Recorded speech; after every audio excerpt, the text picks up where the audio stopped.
She was 17. It was the last day of junior year. By nightfall, she was gone. A note appears saying she ran away to California. But her phone is still there. Her money is still there. Her plans for that evening are still there. And the man who says he picked her up from school becomes the same man investigators spend years circling back to. Then comes a shocking arrest. Then a courtroom collapse. Then the worst part of all. No body. No answers. No ending. This is the story of Alissa Marie Turney, the Phoenix teenager who vanished in broad daylight and left behind one of Arizona's most haunting missing person cases. Before we continue, most people who watch these documentaries never subscribe. Then the algorithm buries the next case, the next update, the next family still waiting for answers. If you care about missing persons cases, cold cases, and stories where the truth still feels just out of reach, subscribe now. Turn on notifications and comment your location below. It helps more people find Alissa's story, and it helps keep pressure on cases that are too easy to forget. Alissa Marie Turney was born on April 3, 1984. She grew up in a complicated family. Her parents, Barbara Farner and Stephen Strom, divorced when she was young. Barbara later married Michael Turney, who adopted Alissa and her older brother John. Barbara and Michael also had a daughter together, Sarah. When Barbara died of cancer, Michael was left raising the children, and that loss reshaped the home in ways that would echo for years. By 2001, Alissa was 17 years old and living in Phoenix, Arizona. She had a boyfriend.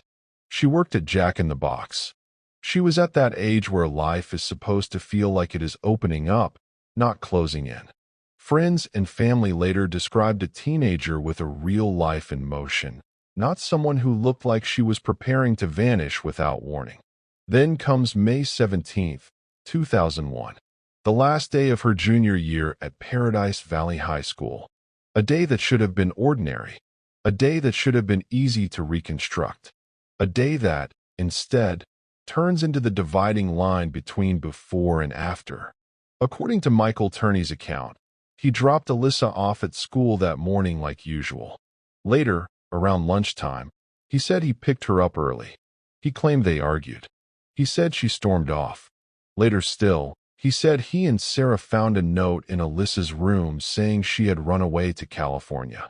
That note would become one of the earliest and most contested pieces of the case, because nearly everything around it raised more questions than it answered.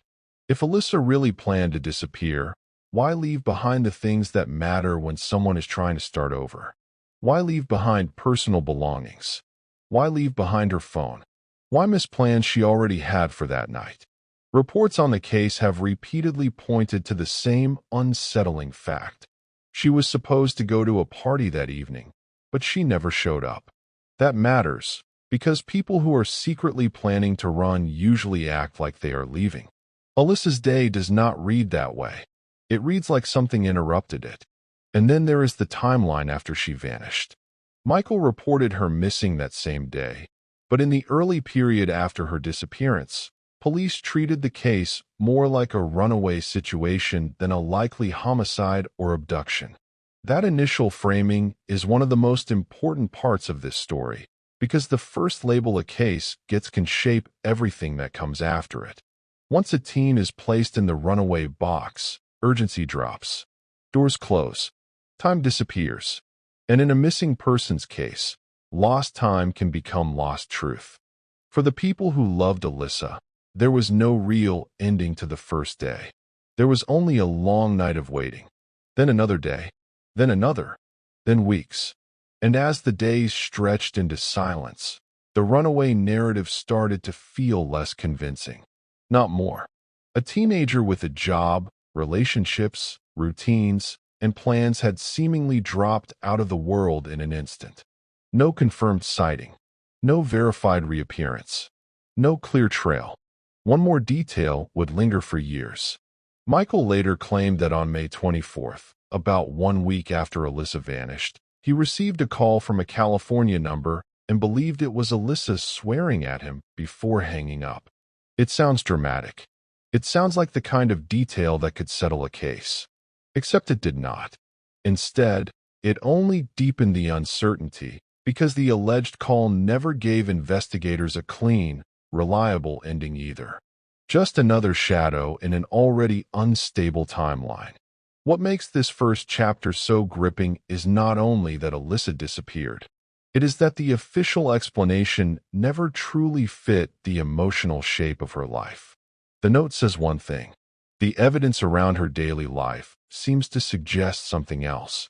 And when a case opens with contradiction, people start asking who benefits from the contradiction staying in place. Years later, another layer would shock the public. Detectives and journalists would describe surveillance equipment in the home, including internal cameras and recorded calls, something Michael said existed for safety reasons. That discovery changed the emotional atmosphere of the case. Suddenly, the story was no longer only about a missing girl. It was also about control, visibility, and the possibility that the home itself had been turned into a monitored space. And that is where the first part of this case lands hardest. A 17-year-old disappears on a school day. A note surfaces. The case is treated as a runaway. But the more people look back, the less ordinary any of it feels. Comment below. Do you think Alissa was failed most in the first 24 hours or in the years that followed? For a long time, the investigation drifted in the kind of space cold cases know too well. Not solved, not closed, not dead enough to disappear, but not urgent enough to move. That changed in stages, and one of those stages began with a false confession. In 2006, a self-proclaimed serial killer named Thomas Albertheimer told a prison guard that he had killed Alissa. When police looked into it, they concluded he had no real connection to her, and he later admitted he may have confused her with another victim. Instead of solving the case, the confession showed how vulnerable missing persons investigations can be to noise, fantasy, and distraction. Then came 2008, and the case took a dramatic turn. Investigators reopened it, and according to later reporting, detectives told Alissa Turney that her father had become their main suspect. At the same time, law enforcement raided the Turney home. What they found was startling enough that it pushed the story far beyond a typical missing person case. Authorities seized more than 24 improvised explosive devices, 19 firearms, homemade silencers, and a van full of gasoline. They also found a manifesto centered on plans for violence against the International Brotherhood of Electrical Workers building in Phoenix. Michael Turney was prosecuted on those weapons-related findings and ultimately served prison time on that case. That raid did not prove what happened to Alissa, but it changed how the public understood the world around her disappearance. It made the case feel darker, stranger, and harder to explain away as a teenager simply leaving home. Because once investigators start describing bombs, surveillance systems, and obsessive record-keeping, the story stops sounding like a runaway case and starts sounding like a locked room full of unanswered warnings. This is also where the investigation begins to reveal one of its central frustrations. There was suspicion. There were troubling patterns. There were statements from people close to the case. But a criminal case does not move on atmosphere. It moves on evidence that can survive court. And for years, Alissa's case sat in the painful space between strong suspicion and provable resolution. As time passed, Alissa Turney emerged as one of the most important voices in the case. She was only 12 when Alissa vanished, but as an adult, she began digging through publicly released records and case materials. By her own account and later reporting, she reviewed more than 3,000 pages of Phoenix police documents and large amounts of family audio and video. That mattered because this was no longer just a family member grieving in private. This was someone building a public record, piece by piece, and refusing to let the case disappear into old paperwork. In June 2019, Alissa launched the podcast Voices for Justice, initially centered on Alissa's disappearance and the investigation around it. Then, in April 2020, she began posting about the case on TikTok. Millions of views followed. That social media wave did something traditional cold case coverage often fails to do. It gave the case a new audience, a younger audience, and a relentless momentum. People who had never heard Alissa's name were now hearing it again and again. They were learning the timeline. They were learning the suspicions. They were learning that this was not a finished story. This is where modern true crime changes the mechanics of attention. In earlier decades, families had to wait for television specials, newspaper features, or police announcements. But Sarah used a platform built for fast, emotional storytelling to keep one missing girl's name moving through public consciousness. Whether people loved that method or distrusted it, it worked in at least one undeniable sense. It forced the case back into conversation. Then came the biggest public development in years. In August 2020, a Maricopa County grand jury indicted Michael Turney for second-degree murder in Alissa's death. The arrest made national news. For many observers, especially people who had followed Sarah's years-long campaign, it felt like the case had finally broken open. Not solved, but moving. For the first time, the legal system appeared ready to test the suspicions that had hung over the case for nearly 2 decades. But an indictment is not a conviction. It is not proof beyond a reasonable doubt.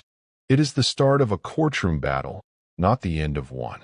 And that distinction becomes everything in Alissa's case. Because the same facts that made the case compelling to the public also made it difficult in court. There was no body. There was no direct forensic proof tying Michael Turney to a murder. There was no confession accepted as real. The prosecution could argue that Alissa's complete disappearance from the lives of people she loved was itself strong evidence that she was dead. The defense could answer that suspicion is not enough, and that a missing person case without physical proof leaves enormous gaps. That tension is what makes this chapter so brutal. The public sees a case that feels loaded with warning signs. The court sees a case that still has to meet a legal threshold. Those are not the same thing. And when the courtroom phase finally arrived, the result stunned many people. Comment below, should a murder case go forward when there is no body, if the surrounding behavior looks deeply suspicious? Cold cases do something cruel to families. They freeze one person in time and force everyone else to keep aging around the absence. For Alissa, time stopped at 17. For Sarah, time became the thing she had to fight through. Year after year, she lived with a case that never resolved, a sister whose name never left the missing lists, and a public story that kept shifting between suspicion, hope, outrage, and disappointment. As the years passed, Alissa's case became more than a disappearance. It became a test of what persistence can do when institutions move slowly. Sarah kept speaking. She kept organizing information. She kept giving interviews. She kept bringing people back to the same unbearable point. Alissa was gone. She had never reappeared, and the family still had no verified answer about what happened on that final school day. Her advocacy also changed the emotional center of the story. Early on, many cold cases are told through police timelines. But Alissa's case increasingly became told through a sister's memory and determination. Sarah was not only asking the public to care, she was teaching them the case. She was reframing old information for a new era, and she was doing it in a way that made viewers feel the length of the silence. Not just what happened in 2001, but what did not happen in all the years after. The media attention expanded. The case was covered on 2020 more than once, and Dateline NBC later devoted an episode to it as well. Those broadcasts amplified the same unresolved core. Alissa disappeared, Michael Turney denied involvement, and the legal system had not produced a final answer. Every major feature brought the case to new viewers, but it also repeated the same wound. There was movement. There was public interest. There was no closure. Then the trial phase brought another sharp turn.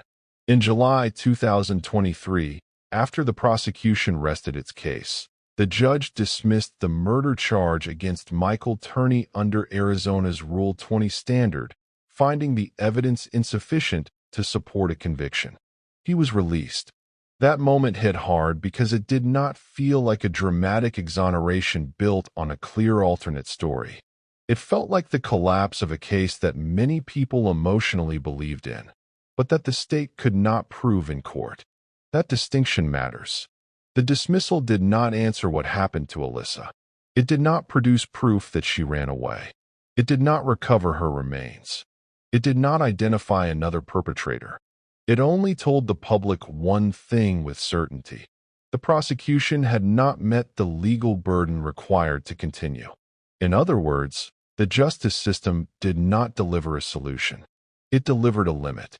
For Sarah, and for many who followed the case, that was devastating. A family member had fought for years to push the case into the open, only to watch the most dramatic legal development evaporate in court. Yet even that did not end the advocacy, because when a case remains unresolved, every setback becomes part of the campaign, not the end of it. This is what makes Alissa's case distinctly modern.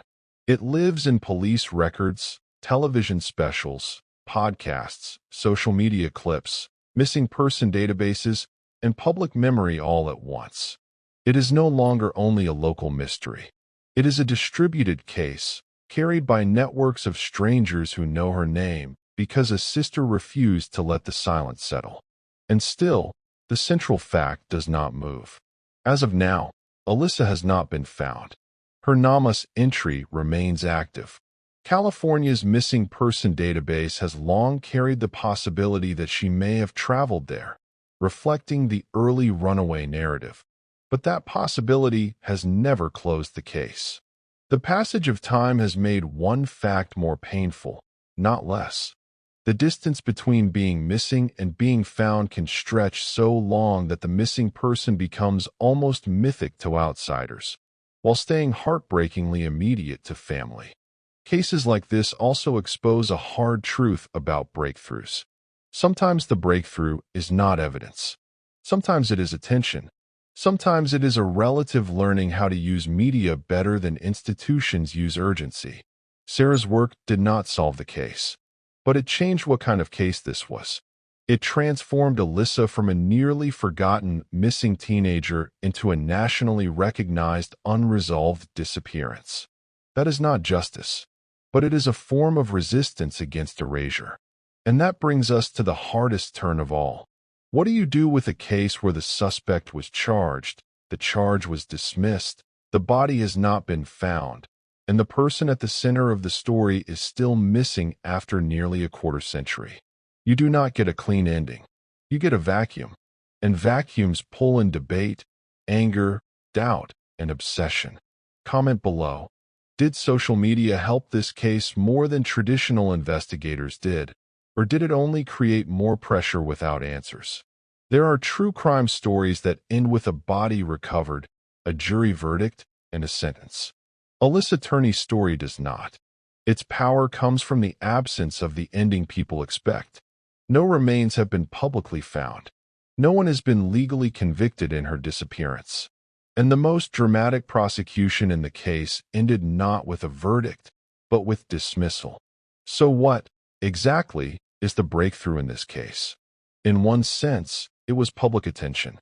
In another, it was the willingness of prosecutors to bring charges after years of suspicion. In yet another, it was the case becoming visible enough that millions of people could no longer ignore it. But none of those breakthroughs produced the one thing families want most, a confirmed answer. The truth is that Alissa's case now exists in a painful middle ground. Investigators at one point centered their suspicion on Michael Turney. Prosecutors brought a second-degree murder charge. Michael Turney repeatedly denied involvement in media interviews. Then the judge ended the case because the evidence presented was not enough to sustain it. All of those things can be true at once. and together they produce the kind of unresolved tension that keeps a case alive for years. That unresolved tension is also why the case remains so haunting. If Alissa ran away, where did her life go? How did she disappear so completely from every system, every relationship, every ordinary trace that usually follows a person? If she did not run away, then where is she, and what happened in the gap between that lunchtime pickup and the silence that followed? The courtroom did not answer those questions. It left them standing. What remains is legacy. Sarah Turney turned private grief into public advocacy. Alissa's name is now known far beyond Phoenix. Her case has been revisited by major television outlets, by podcast audiences, and by millions of viewers online. That matters because forgotten cases rarely move. Remembered cases sometimes do. Even without a conviction, even without remains, memory can still function like pressure. But legacy is not closure. It is only what survives when closure does not come. So here's what I want to know from you. 1. Do you believe a case can deliver justice if there is no conviction, but the public still believes someone knows more than they are saying? 2. Should prosecutors bring no-body homicide cases when the surrounding circumstances feel powerful, even if the physical evidence is thin? 3. Did the early runaway assumption permanently damage Alissa's chances of being found? 4. Has social media become a necessary tool for families seeking justice? Or can it also distort the search for truth? 5. What is harder to live with in a case like this, suspicion without proof, or proof that never arrives in time? Drop your answers in the comments. I'm reading everyone because this case does not leave people sitting in the middle. It pushes them to choose what they believe, what they trust, and what they think justice is supposed to look like. And that may be the most disturbing part of all. A 17-year-old disappears. Years pass. A suspect is named. A charge is filed. The court throws it out. And the girl at the center of it all is still missing. There is no clean ending here. No final courtroom speech that ties everything together. No recovered remains that let a family bury the uncertainty. Just a name, a date, a city, and a silence that has lasted for decades. Alissa Turney should have been allowed to become an adult, build a life, and outgrow the fears of her teenage years. Instead, she remains forever 17 in the public imagination. If you want more true crime cases where the official ending is not the same as emotional closure, subscribe, turn on notifications, and comment your location below. And answer the questions, because cases like Alissa's stay alive when people keep talking about them. The first days after Alissa vanished were quiet. Too quiet. There were no massive search parties flooding the streets of Phoenix. No helicopters circling overhead. No urgent press conferences warning the public. Instead, the case was placed into a category that silently lowers urgency. Runaway. And once that label sticks, everything changes. Because when a teenager is believed to have run away, investigators often assume time is on their side. That the person will resurface. That they chose to leave. But what if that assumption is wrong? What if the first decision made about a case becomes the reason it is never solved? In the days after May 17th, police took a report, but there was no immediate push toward foul play, no aggressive early investigation. And that matters more than people realize, because the first 48 hours in a disappearance are everything. Evidence is fresh. Memories are sharp. Opportunities still exist. But when those hours pass without urgency, the case begins to slip. And Alissa's case slipped early. Michael Turney told a clear story. He dropped her at school. He picked her up early. They argued. She walked away. Later, a note was found. She ran away to California. On paper, it sounds simple. Too simple. Because when investigators and later journalists began to re-examine that narrative, cracks started appearing. Alissa had plans that night. She never showed up. She left behind items most runaways take. She did not contact friends in a way that matched someone starting a new life. And the note itself? It became one of the most debated elements of the entire case. Because a note can explain everything, or it can be used to explain anything, and those are not the same thing. Then came something that investigators could not ignore. Time. Weeks passed. Months passed. Years passed. And Alissa never reappeared. Not once. No confirmed sighting. No verified contact. Nothing. At some point, the runaway theory stops feeling like an explanation and starts feeling like an excuse. But the case still didn't move. Then in 2006, something dramatic happened. A man already in prison came forward. Thomas Albert Heimer. He told a prison guard he had killed Alissa. For a moment, it looked like the case might finally have an answer. But when investigators dug deeper, the story collapsed. He had no real connection to her. No evidence tying him to Phoenix at the time. Eventually, even he admitted he might have confused her with someone else. And just like that, the case fell back into silence. False confessions don't just waste time. They redirect attention. They create false hope. And sometimes, they delay real answers. But 2 years later, everything changed. 2008. The case is reopened. And this time, investigators are looking at it differently. They are no longer treating Alissa as a runaway. They are treating her disappearance as something far more serious. And then comes the moment that shifts the entire story. Detectives tell Alissa Turney something she will never forget. Her father is their main suspect. At the same time, law enforcement raids the Turney home. What they find shocks even seasoned investigators. Explosive devices, dozens of weapons, homemade silencers, a van filled with gasoline, and a manifesto. Not about Alissa, about a planned attack. Suddenly, this is no longer just a missing person case. It is a house full of warning signs. And the question becomes unavoidable. If this was happening inside the home, what else was happening inside that home? Michael Turney is arrested. But not for Alissa. For the weapons. For the explosives. He is convicted and sent to prison. And for a moment, it feels like justice is moving. But it isn't. Because the one question that matters most is still unanswered. Where is Alissa? The investigation has suspicion. It has disturbing discoveries. It has a narrative that no longer feels stable. But it does not have what a courtroom needs. Proof. And without proof, a case can circle the truth for years without ever touching it. Meanwhile, the public begins to take notice. This is no longer a quiet disappearance. This is a case with layers. A missing girl. A questionable timeline. A house full of surveillance. Weapons. Explosives. And a suspect who insists he is innocent. The deeper people look, the stranger it gets. And then, something happens that changes the trajectory of the entire case. Not inside a police station. Not inside a courtroom. But online. A voice that refuses to let the story die. Comment below. Do you think the investigation was held back more by lack of evidence, or by the way the case was handled from the beginning? For years, Alissa Turney existed in records. A name on a list. A missing person entry. A case file collecting dust. But to Alissa Turney, she was not a case. She was her sister. And silence was not an option. Sarah was only 12 years old when Alissa disappeared. Old enough to remember. Too young to understand. But as she grew older, something started to shift. Questions. Memories.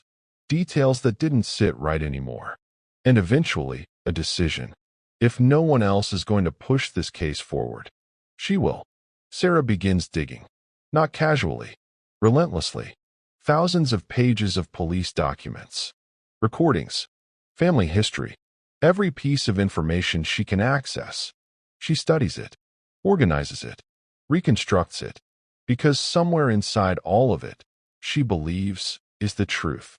Then she takes the next step. She makes it public. In 2019, she launches a podcast, Voices for Justice. At first, it is focused on one story, Alissa's. Episode by episode, she lays out the timeline, the inconsistencies, the details people overlooked, the questions no one answered. And something starts to happen. People listen. Then in 2020, she does something even bigger. She takes the case to TikTok. Short videos. Direct. Emotional. Unfiltered. And they spread. Millions of views. Suddenly, Alissa's story is everywhere. A case that once struggled for attention is now impossible to ignore. This is where true crime changes. Because for the first time, a family member is not waiting for media coverage. She becomes the media, and that pressure builds. Public awareness grows. Questions get louder. And eventually, the system responds. August 2020. Michael Turney is arrested, charged with second-degree murder. After nearly 2 decades, it feels like the case is finally breaking open. For many, this is the moment they have been waiting for. But a charge is not a conviction. And what happens next is something no one expects. The case goes to court. The prosecution begins presenting its argument. They focus on behavior, on patterns, on the fact that Alissa vanished completely and never returned. They try to show that this is not a runaway case. That something happened. That someone is responsible. But the defense pushes back. Hard. No body. No forensic evidence. No direct proof of murder. And in a courtroom, that matters more than anything else. Because suspicion is not enough. Even strong suspicion. And then, everything collapses. July 2023. After the prosecution rests, the judge makes a decision. The evidence is not sufficient. The charge is dismissed. Just like that, the case that took years to build falls apart in a single moment. Michael Turney walks free. And the question that has haunted this case from the beginning returns, louder than ever. What actually happened to Alissa? Because now, there is no active prosecution, no conviction, no confirmed answer. Only a story that feels unfinished. For Sarah, it is another devastating turn. But she does not stop. Because when a case has no ending, stopping means accepting that. And she refuses to.